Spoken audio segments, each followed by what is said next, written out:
أعوذ بالله من الشيطان الرجيم. بسم الله الرحمن الرحيم. وإن امرأة خافت من بعلها نشوزا أو إعراضا فلا جناح عليهما أن يصلحا بينهما صلحا والصلح خير وأحضرت الأنفس الشح وإن تحسنوا وتتقوا فإن الله كان بما تعملون خبيرا. صدق اللہ العظیم. ترجمہ یہ ہے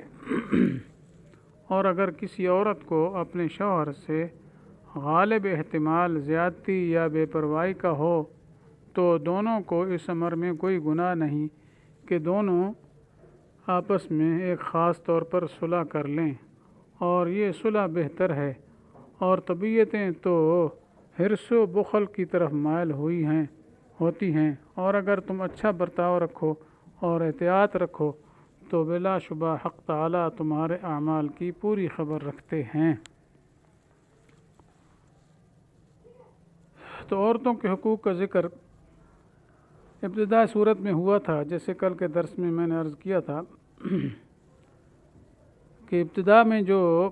احکام آئے تھے ان کے متعلق کچھ تنویرات ہیں.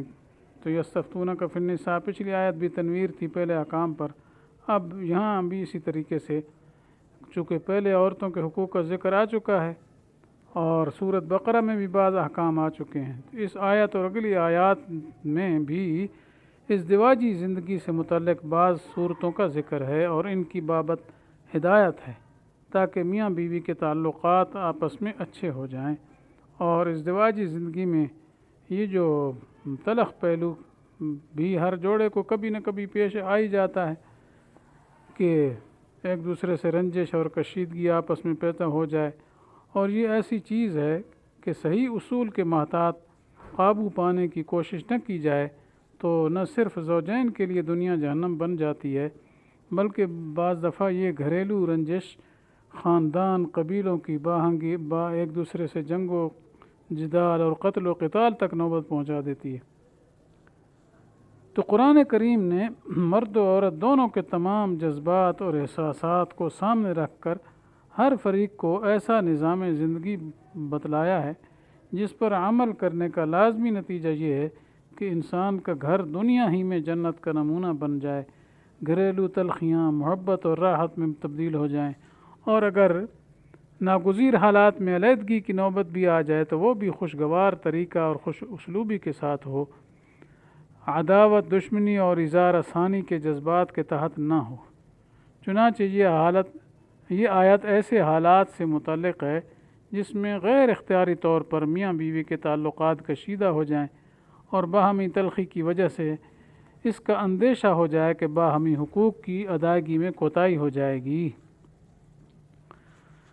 مثلا ایک بیوی سے اس کے شوہر کا دل نہیں ملتا اور نہ ملنے کے اسباب دور کرنا عورت کے اختیار میں نہیں. مثلا عورت بدصورت یا سن رسیدہ ہے تو ظاہر ہے کہ اس میں نہ عورت کا کچھ قصور ہے نہ مرد ہی کو کچھ مجرم کہا جا سکتا ہے. تو ایسے حالات میں مرد کے لیے تو ایک عام قانون قرآن نے یہ بتلایا ہے، فَإِمْسَاكُمْ بِمَعْرُوفٍ أَوْ تَسْرِيحٌ بِإِحْسَانٍ، یہ سورۃ بقرہ میں آیا تھا کہ عورت کو رکھنا ہو تو دستور کے مطابق اس کے پورے حقوق ادا کر کے رکھو، اور اگر اس پر قدرت نہیں رکھ سکتے تو اس کو خوش اسلوبی سے آزاد کر دو. اب اگر عورت بھی آزاد ہونے کے لیے تیار ہے اور وہ اپنی بہتری اسی میں سمجھتی ہے تو پھر معاملہ صاف ہے کہ قطع تعلق بھی خوشگوار انداز میں ہو جائے گا. لیکن اگر ایسے حالات میں عورت کسی وجہ سے آزادی نہیں چاہتی، خواہ اپنی اولاد کے مفاد کی وجہ سے یا اس وجہ سے کہ اس کا کوئی دوسرا سہارا نہیں، تو یہاں آیت میں اس کا راستہ عورت کو یہ بتلایا گیا کہ شوہر کو کسی معاملہ پر راضی کیا جائے. مثلا عورت اپنے یا بعض حقوق کا مطالبہ چھوڑ دے، مثلا نان نفقہ معاف کر دے یا کم کر دے یا مہر معاف کر دے یا کم کر دے، تو اس طرح بعض خاص شرائط پر دونوں میاں بیوی صلح کر لیں تو اس مصالحت میں کسی کے ذمہ کچھ گناہ نہیں، کیونکہ زوجین میں مصالحت و موافقت بہت ہی اچھی بات ہے۔ تو یہ فرمایا جی وَإِنِ امْرَأَةٌ خَافَتْ مِنْ بَعْلِهَا نُشُوزًا، اگر کوئی عورت اپنے خامن سے اعراض اور بے رخی کے ڈرتی ہے جی تو پھر فلا جناح علیہما ان یصلحا بینہما، تو اس پہ کوئی گناہ نہیں دونوں پر کہ وہ صلح کر لیں، اور فرمایا صلح خیر ہے، صلح بہتر ہے۔ یا کبھی ایسا ہوتا ہے کہ مرد کی سخت گیری اور بد مزاجی اس سے پیدا ہوتی ہے کہ ایسی عورت اپنے حقوق اور مہر وغیرہ کا مطالبہ کرتی ہے، اس سے مرد بد مزاج سخت گیر ہو جاتا ہے۔ تو ایسی حالت میں جب عورت خامند کا دل اپنے سے پھرا دیکھے تو خامند کو خوش اور متوجہ کرنے کو اپنے مہر یا نفقہ وغیرہ سے کچھ چھوڑ کر اس کو راضی کر لے، تو ایسی مصالحت دونوں میاں بیوی کے لیے جائز بتلائی گئی، اور عادتاً ایسی مصالحت ہو جانے کی وجہ بھی بتلائی گئی۔ وَأُحْضِرَتِ الْأَنفُسُ الشُّحَّ، کہ مطلب یہ کہ انسان کی عام سرشت اور عادت یہ ہے کہ انسانی طبع کے اندر لالچ اور حرص موجود ہوتی ہے، تو ایسی مصالحت میں عورت کو تو یہ حرص ہے کہ مجھے آزاد کر دیا تو اولاد برباد ہوگی یا میری زندگی دوسری جگہ تلخ ہوگی،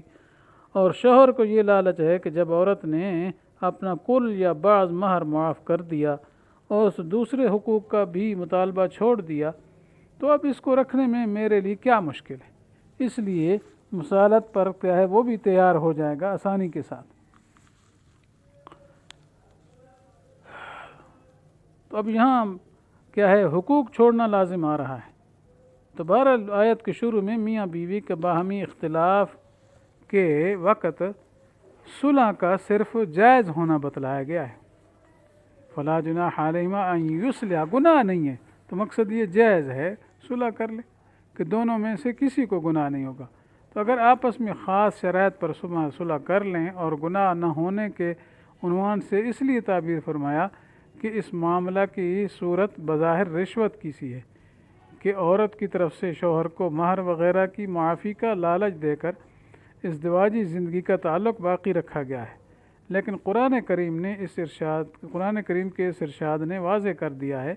کہ یہ رشوت میں داخل نہیں بلکہ مصلحت میں داخل ہے اور یہ جائز ہے۔ یہاں مفسرین نے ایک اور عجیب نقطہ بیان کیا ہے کہ یہاں صیغے تثنیہ کے استعمال کیے گئے جی فلا جناح علیہما ان یصلحا بینہما صلحا، یعنی مطلب یہ کہ خامند بیوی دونوں آپس میں کسی مصالحت پر صلح کر لیں۔ تو اس میں لفظ تثنیہ کا اس طرف اشارہ کر رہا ہے کہ میاں بیوی کے معاملات میں بہتر یہی ہے کہ کوئی تیسرا دخیل نہ ہو، یہ خود ہی آپس میں طے کر لیں، اور تیسرے کے دخل سے طرفین کے عیوب جو ہے خواہ مخواہ تیسرے آدمی کے سامنے بلا وجہ آئیں گے، جس سے بچنا دونوں کے لیے مصلحت ہے۔ چاہیے تو یہ تھا کیونکہ یہ ایک دوسرے کے ہمراز ہیں تو ان کا عیب اور کسی کے سامنے نہیں آنا چاہیے، یہ خود ہی کوئی مصالحت کر لیں تو بہت اچھا ہے۔ تو بہرحال خلاصہ یہ ہے کہ ایک طرف اپنی تکلیف دور کرنے اور اپنا حق وصول کرنے کا فریقین کو قانونی حق کو قرآن پاک نے دیا ہے، لیکن دوسری طرف دونوں کو بلند اخلاقی اور اپنے حقوق کے ترک کرنے پر صبر کی تلقین فرما کر یہ ہدایت فرمائی کہ جہاں تک ممکن ہو اس تعلق کو قطع کرنے سے بچنا چاہیے،